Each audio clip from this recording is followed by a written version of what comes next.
Welcome, wrestling fans. Welcome to Curtain Jerkin. As always, I am your host, Jacob Grondy, reporting for the Main Event Marks YouTube channel. You can also check me out on Spotify. However you're listening to my voice, I appreciate it.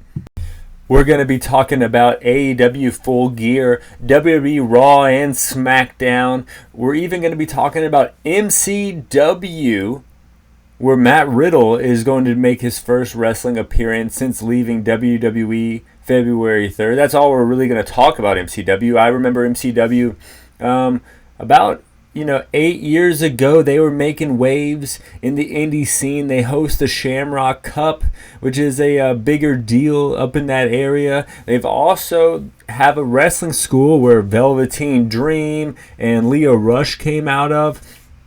So this is, maybe a bigger deal for them than it is Matt Riddle. I guess it's a big deal for Matt Riddle to kind of, get his feet wet in the indies again after a few years in the WWE, after several allegations.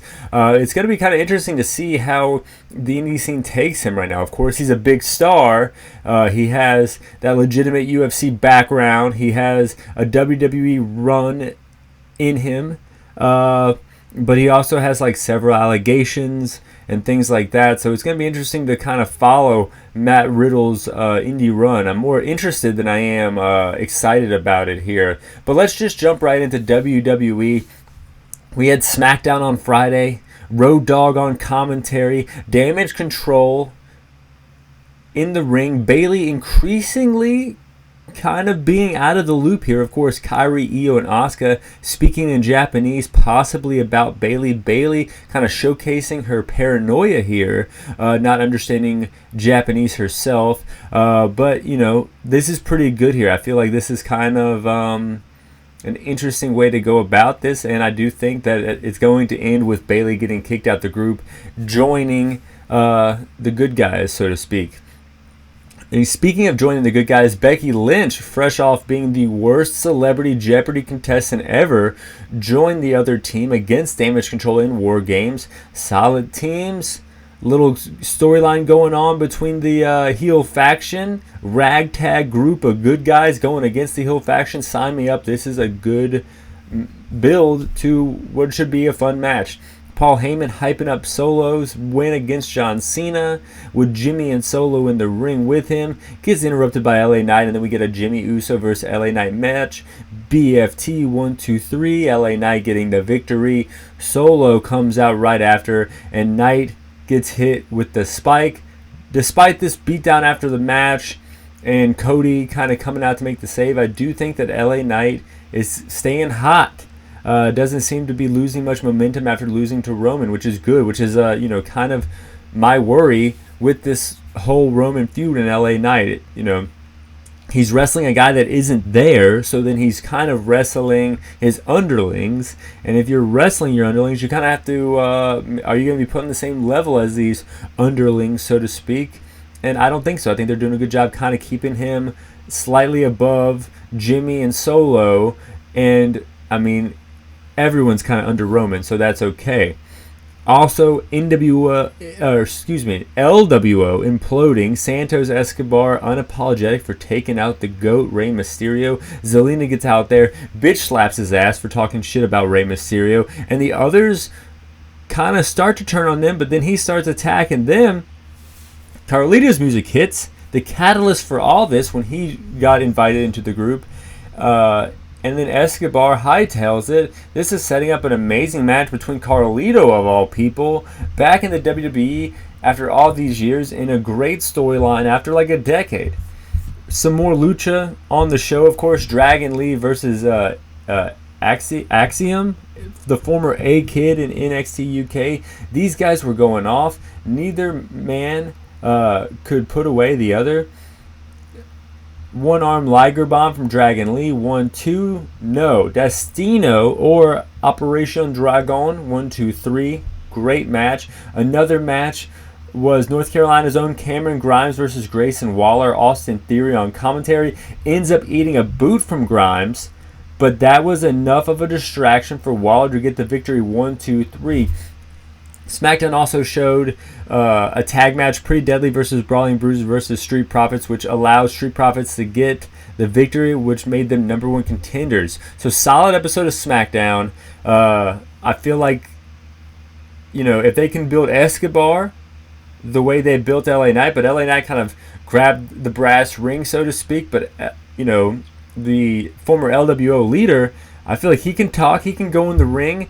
If they can build him up like they're building up, the people that are in the the Bloodline storyline and LA Knight, I think you have another star on your hands here, and then you have that hot feud when Rey Mysterio comes back.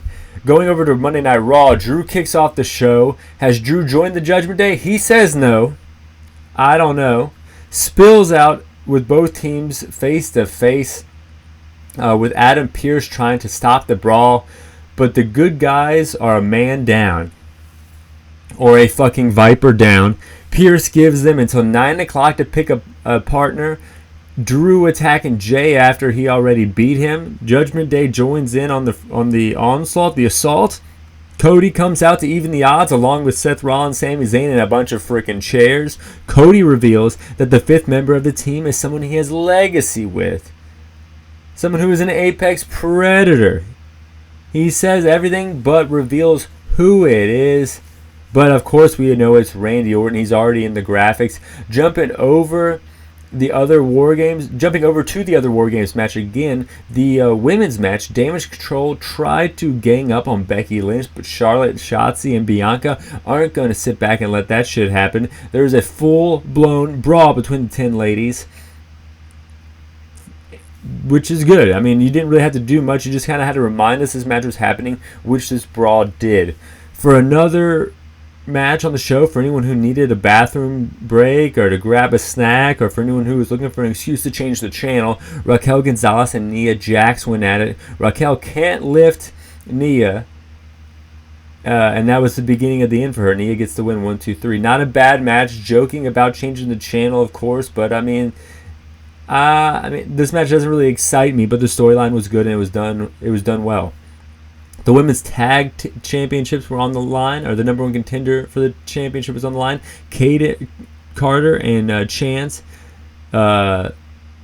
Knox and Natty versus Maxine and Ivy Nile. Maxine is over.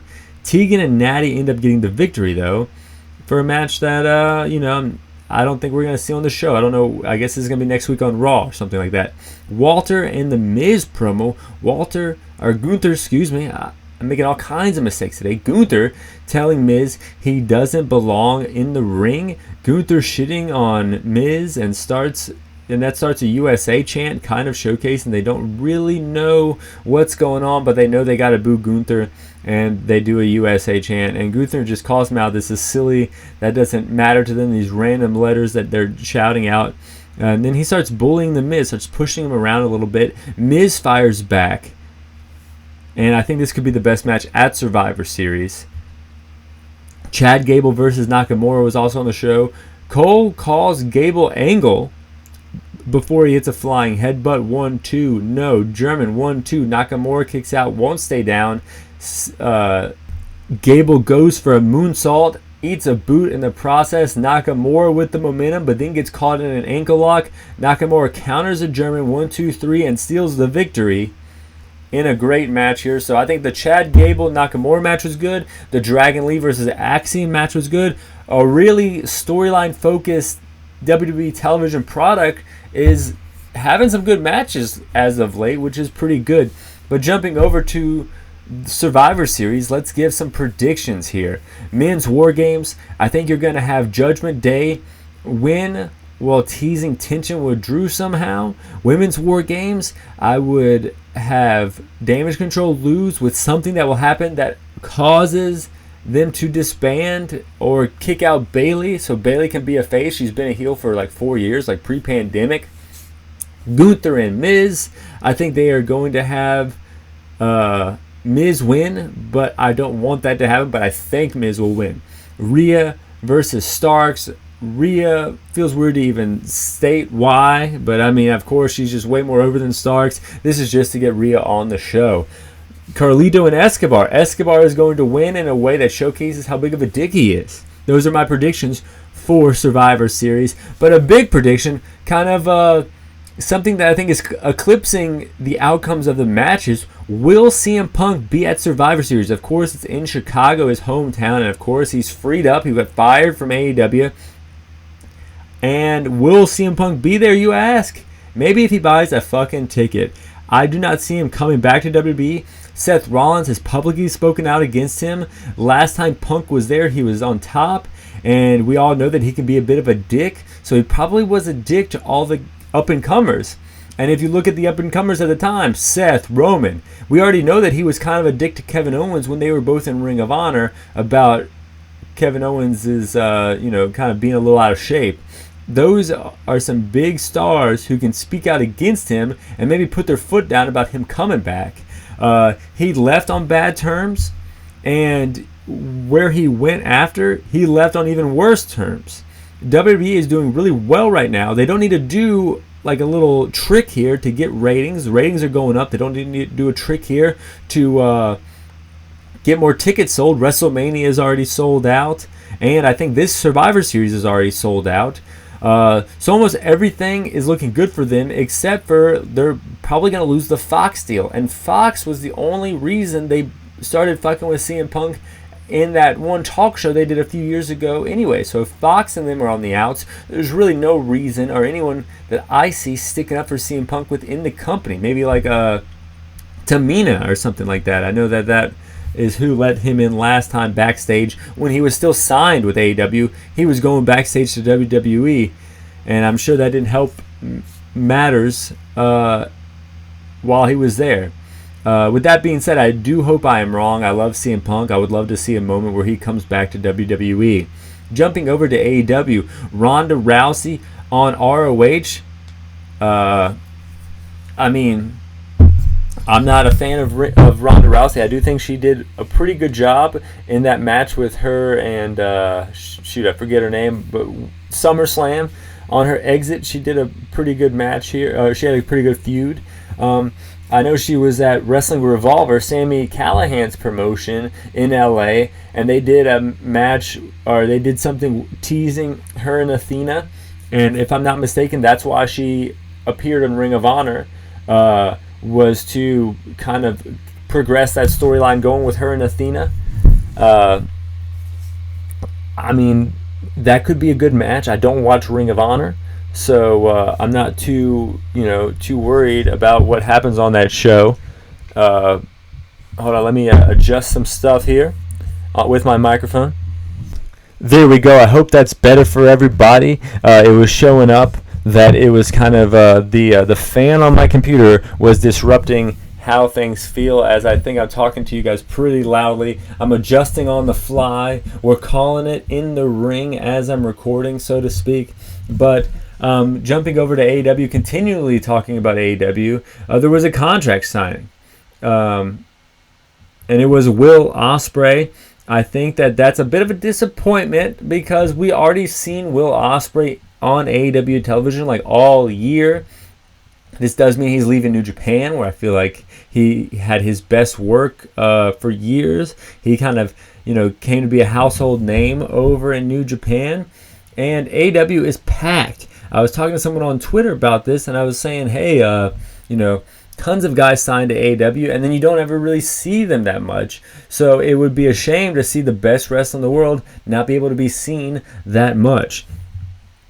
I don't know, though. I don't know. We'll see what happens. I'm going to try to remain positive because we're going to see a lot of the competitors in the, what was it called? The something classic. I forget what it's called. The round robin tournament a la the G1 that Bryan Danielson is helping put together. Some of the competitors, Andrade, Mark Briscoe, and Eddie Kingston. With Kingston putting his titles on the line in every single match. That's pretty crazy. So there's New Japan Strong and his Ring of Honor title and the victory in this tournament will all be on the line in the tournament, which should be a pretty good time. I mean, December is a good time to put on something like this, week-to-week programming. I'm excited about it. But let's break down every single match from Full Gear, from worst to first. Number 11 out of 11, you had the Guns versus Joe and MJF. MJF in Lakers colors. Max and Joe working well together, but then Joe cuts off the kangaroo kick by tagging himself in, only to set up stereo muscle busters. Guns cut them off, 310 to Yuma, 1-2. MJF pulls Colton out, and then Adams Cole's music hits. He comes out in crutches, second time making a surprise appearance in that building. And because last time he came back from injury, it was during a Dynamite where they were in the Forum. Samoa Joe chokes out Colton, and that's all she wrote. MJF and Joe retain. I guess it's MJF and Joe. I don't know. MJF retains the titles for him and Adam Cole. So Joe gets a shot at the World Championship. Solid match. Better storyline here. Guns then attack MJF after the match, softening him up for the championship match against Jay White in the main event. Later on in the evening, the champ gets stretchered out in the pre-show. This was an angle that most companies would do in the go-home show, but I think it was good here in the pre-show. In 2023, you got short attention spans, so odds are they're only watching one show instead of two shows, and they're watching the big show. So you do this show-long storyline, presenting a thread throughout the entire show. I thought it was great. Later on in the show, Tony Schiavone was canceling the match, going to put the title on Jay White.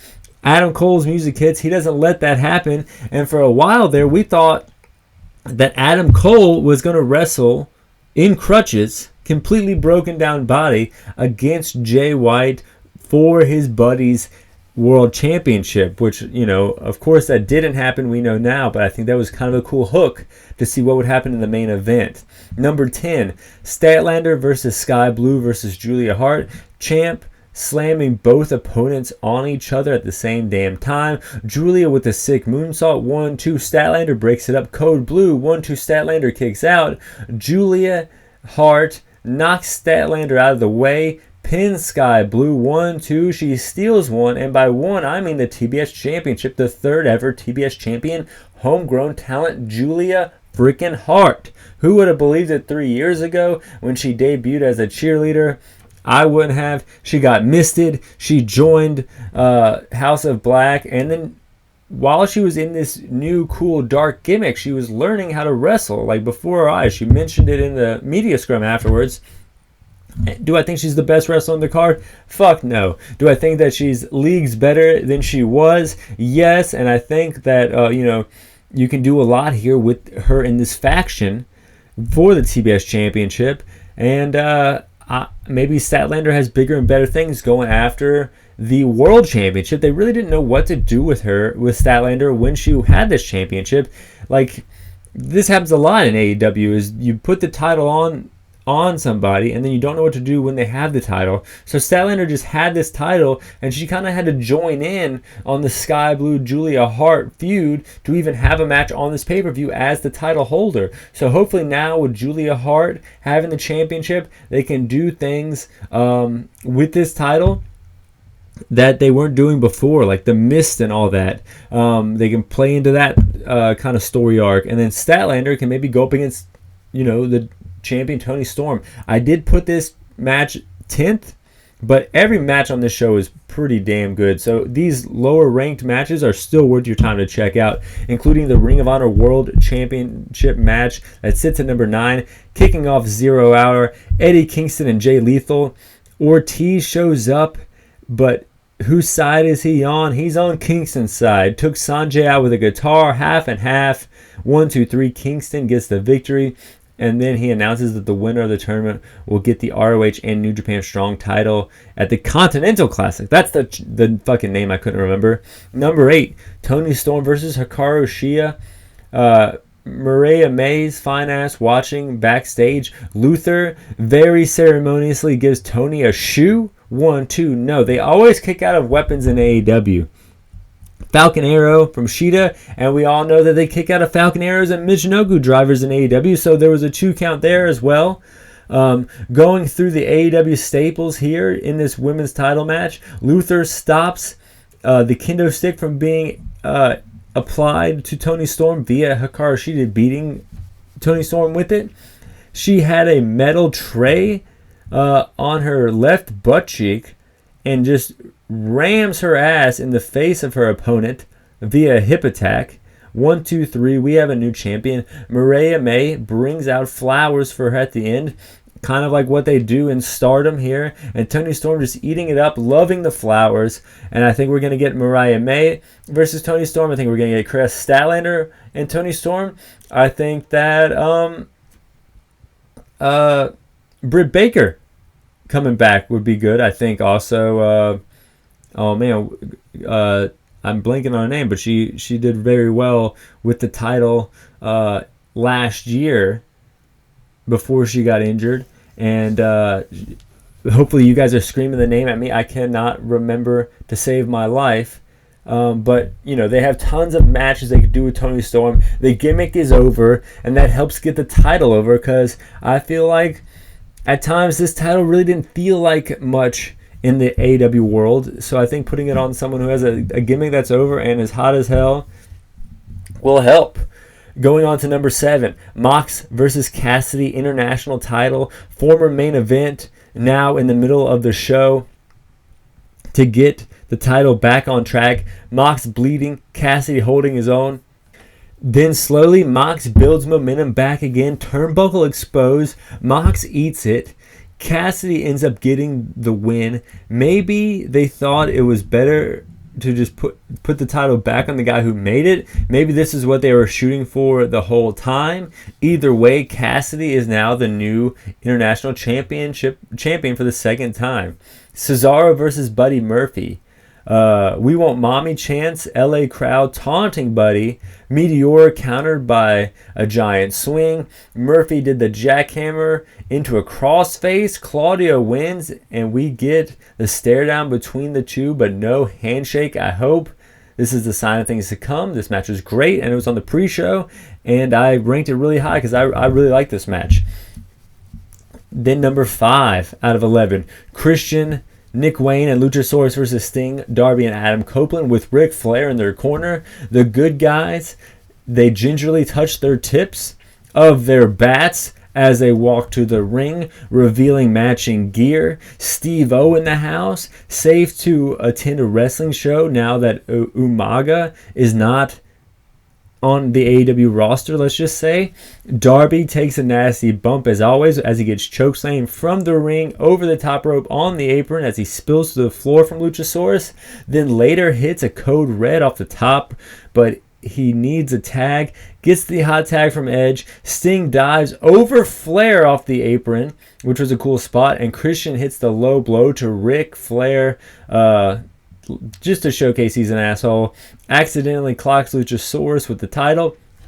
Then hightails it when Adam Copeland chases him away. Back in the ring, spear, coffin drop, 1, 2, 3. Sting, Copeland, and Darby get the win. Then Darby grabs the mic and just drops a bunch of F-bombs in the forum, demanding that they show respect for Sting's last appearance in LA. And he is from Venice Beach, California, so close to a hometown show for him, and that was cool to see. I love Darby just grabbing the mic and just laying down a bunch of F-bombs, and you can see Sting kind of got tickled by that as well. Number 4, though, much later on in the show, the Golden Jets versus the Young Bucks.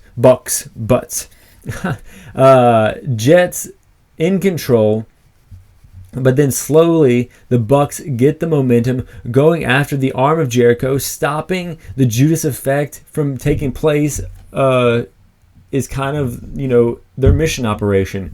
Jericho bleeding from the elbow. It was nice seeing a little psychology here, along with some good ring work after a lot of the matches we saw earlier in the show that we'll get to later. Omega roll through DVD into a backbreaker to both of the Young Bucks at the same damn time, taking out both of them. This was wild to see that these guys were doing like spot monkey-like maneuvers in a match with so much storyline and good in-ring psychology. It was, a staple of the Bucks in the past few years. Omega gets a hot tag like a bat out of hell. One Winged Angel, 1, 2, 3. The Golden Jets are now the number one contenders going up against Ricky Starks and Big Bill. That should be, a good feud there. Tag team ladder match number 3. Cash dives on everybody. Drew Listico dives on everybody. Starks gets cut off by Black, and then Black hits a moonsault on everybody. Ricky gets cut off again by Dax, who suplexes him on everyone. Dax doing the Terry Funk spot, spinning the ladder around in the middle of the ring. Everyone down. This is awesome chance. Starks goes off. King busted open. King. I don't know who I'm even talking about here. And Big Bill tosses him off a ladder. Huge choke slam to Drilistico. Gonzo bomb. Oh, Brody King, of course. Brody King hits a Gonzo bomb to Drilistico on a ladder, which was insane. The ladder was draped on the ring and the guardrail. Then Cash dives on King, laying him out on the ladder. This shit was nuts. It was crazy to watch. Starks and Big Bill retain in a shit show, spectacle, fun match. As I'm having to adjust my mic yet again, hopefully this sounds great because we're going into the top 2 matches on the pay-per-view. And I think these guys, I don't want to say match of the year contenders, but match of the month contenders here. Adam Page versus Swerve they call it a Texas Death Match, but it's a last man standing match in the WWE. Buckshot Lariat right away as Hangman Page wants revenge, gets duct tape, a staple gun, tapes Swerve, and starts putting staples into his chest, and staples a papered note to him, and staples a finger painting that his little son did to the man's bleeding face. Adam Page is drinking his blood. Jesus Christ! At one point, this had me. I've seen all the death matches you could probably see. Not all of them, but anything you could do in a death match. And this I've never seen someone drink another man's blood in the confines of a wrestling match. I don't think I've ever seen anyone drink any man's blood. Period. Then he gets a chair wrapped around his face, wrapped in barbed wire. Swerve gets a center block DVD Death Valley Driver on the center block. Hangman wraps the barbed wire around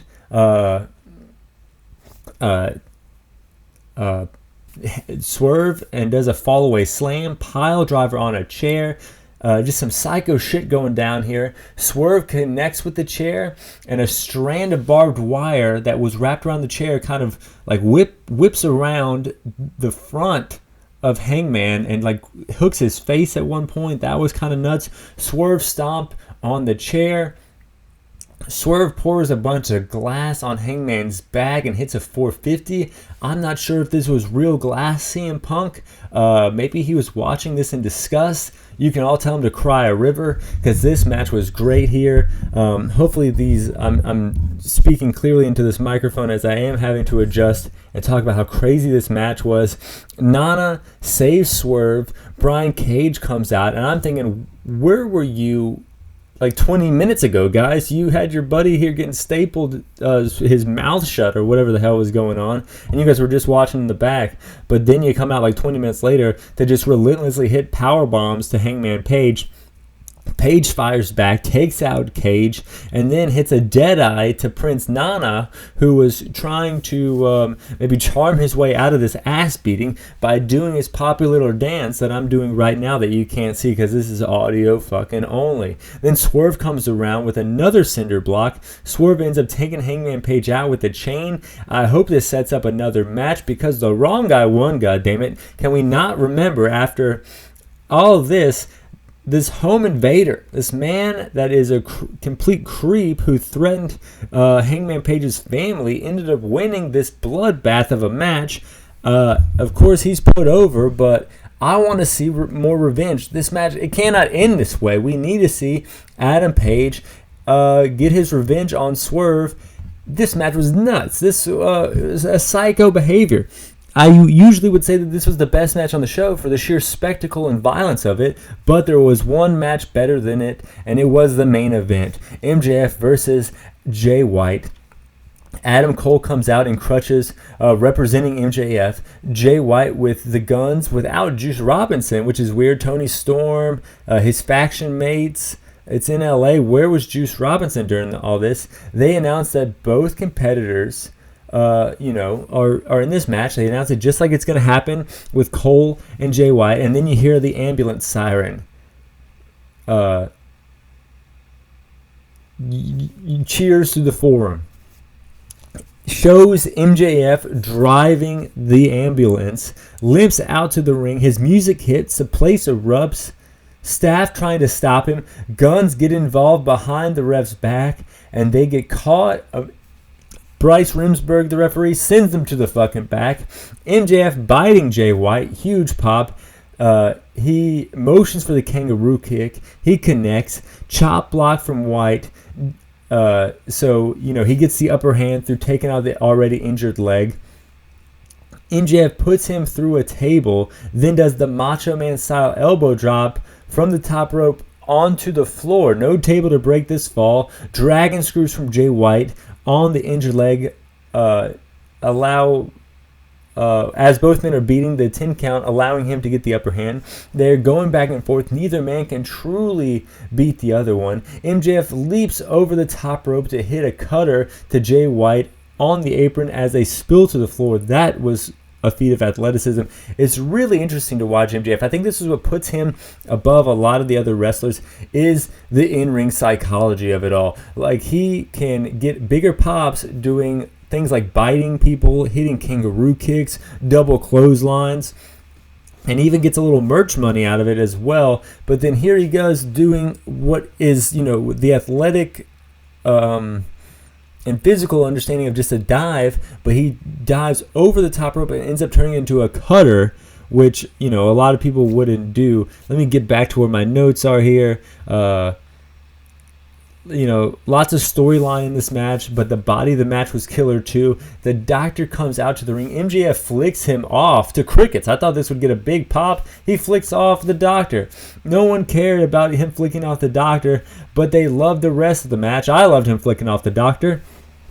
More dragon screws from Switchblade. Adam Cole thinks about it. Wants to throw in the towel. MJF pleading with him not to throw in the title as he's screaming in pain simultaneously because he's put in the figure four. He reverses it. Cole gets the ROH tag title. Jay White rips it from him and hits MJF with it. But we all know in AEW, if you use a weapon, it's going to be a 2 count. 1, 2. MJF kicks out. LA erupts again, but there's a ref bump. Cole then brings out the Dynamite diamond ring, and our scumbag gets it. But at first Jay White gets it, but turns around, eats a low blow from our scumbag. The Guns are their back out. He clocks all three of them with the ring. 1, 2, 3. MJF retains the championship. God damn, what a show. AEW delivered. I feel like WWE is delivering right now. Going into Survivor Series this weekend, it's a good time to be a fucking wrestling fan. I know I'm being a little nitpicky here and being a little negative about Will Ospreay coming into AEW, but I just love him in New Japan so much, and I'm tired of seeing guys like Nakamura, Kenny Omega, who had better careers in New Japan and could have continued to have great matches in New Japan, come over and make some money in the Western world, kind of have their victory lap on their career, but you don't see him as much. And I think it's going to happen with AEW. AEW has a bloated roster, even though they're doing amazing shows like this. But look, like Claudio, if you gave him the rocket, I bet we would be considering him one of the best wrestlers in the world. But he's hidden in AEW. I can see us calling someone like maybe Keith Lee the best wrestler in the world, but he's barely on AEW. Andrade, Miro, the list goes on and on. Of course, Edge, was on, a lot, and he just signed, but there's a lot of wrestlers that we really don't see a lot in AEW, and I don't want Will Ospreay to be one of them. But let me know in the comments below what you think about what I'm saying. Survivor Series, SmackDown, Raw, Full Gear, CM Punk, Matt Riddle, Ronda Rousey. We talked a lot about everything in the world of pro wrestling. Fly high. I'm out.